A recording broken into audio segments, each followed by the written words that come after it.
உப்புமாவா? ஐயோ எனக்கு வேண்டாம்ப்பா அப்படின்னு திருச்சி விட்றாங்களா உங்கள் வீட்டில்? கவலையே படாதீங்க, இப்படி ஒரு உப்புமாவை செஞ்சு கொடுங்க.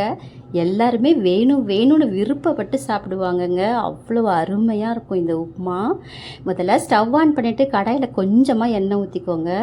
ஒரே ஒரு ஸ்பூன் மல்லாட்டை பயிர் சேர்த்துட்டு ஒரு ஸ்பூன் முந்திரி பருப்பு சேர்த்து வறுத்து இதை வேற ஒரு பிளேட்டுக்கு மாற்றிட்டு அதே எண்ணெயிலேயே கடுகு, உளுத்தம்பருப்பு, சீரகம், கடலைப்பருப்பு, வெங்காயம், பச்சை மிளகா, துருவன இஞ்சி எல்லாம் நல்லா வதக்கி விட்டுட்டு ஒரு கப் ரவாயை சேர்த்து வாசனை வர வரைக்கும் 2 நிமிஷத்துக்கு வறுத்து விடுங்க.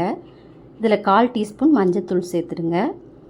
இப்போ அரை கப்பு தயிர் சேர்த்துட்டு நல்லா கலந்து விட்டுட்டு ஒரு கப் ரவாய்க்கு 2.5 கப் தண்ணி ஊற்றி நல்லா கலந்து விடுங்க.